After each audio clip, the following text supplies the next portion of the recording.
I love you, Allah. And so you've got to prepare your heart for Ramadan. You have to actually look deeply inside yourself and say, am I going to remove those things that would keep my heart from properly encompassing the beautiful meanings that are encompassed within the rituals of Ramadan, rather than satisfy myself with the rituals and not actually treat the heart that the rituals are meant to purify.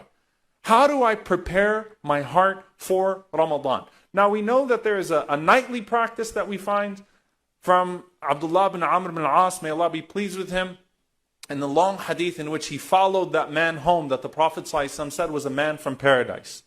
A man walked in, the Prophet ﷺ said that this man that enters upon you is a man from paradise.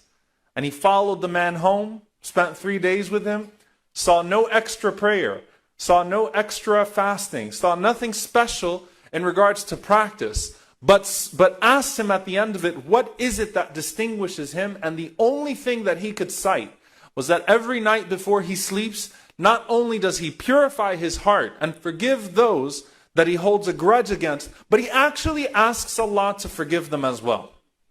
He actually forces himself to pray for them. So he's not just, keeping this in the dimension of thought. He's actually making it a dua that, oh Allah, forgive that person. Oh Allah, guide that person. Oh Allah, bestow good upon that person. Imagine how happy that man sleeps every single night. Imagine what type of heart that man sleeps with every single night. Imagine how easy his thoughts are every single night, because he's brought himself to do that on a nightly basis. So what's going to stop that man from entering into Jannah? The goodness that you'd hope to achieve through prayer and extra fasting of purifying the heart. If you've gotten to a point where you're willing to put yourself through that type of practice every single night, what is going to distract your heart from Allah?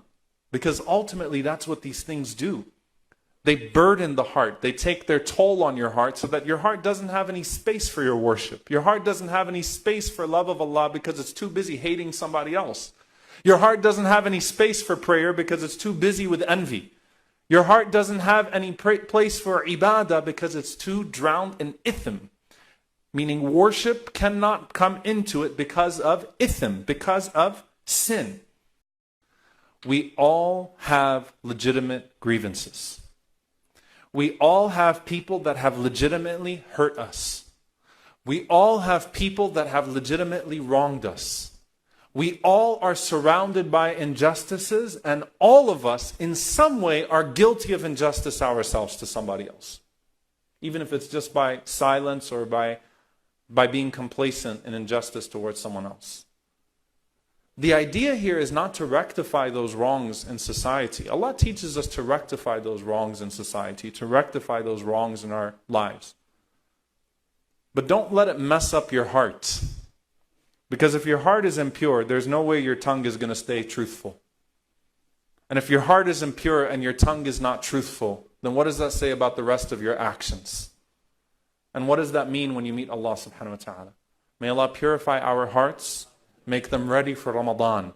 Make them ready to encompass all of those things that Ramadan teaches us to encompass. May Allah make our hearts saturated with taqwa, saturated with piety, and remove anything from it that would take away from that taqwa. May Allah purify our tongues and let them be ready and prepared for the remembrances, the tasbih, the dhikr, the glorification and praise of Allah in Ramadan.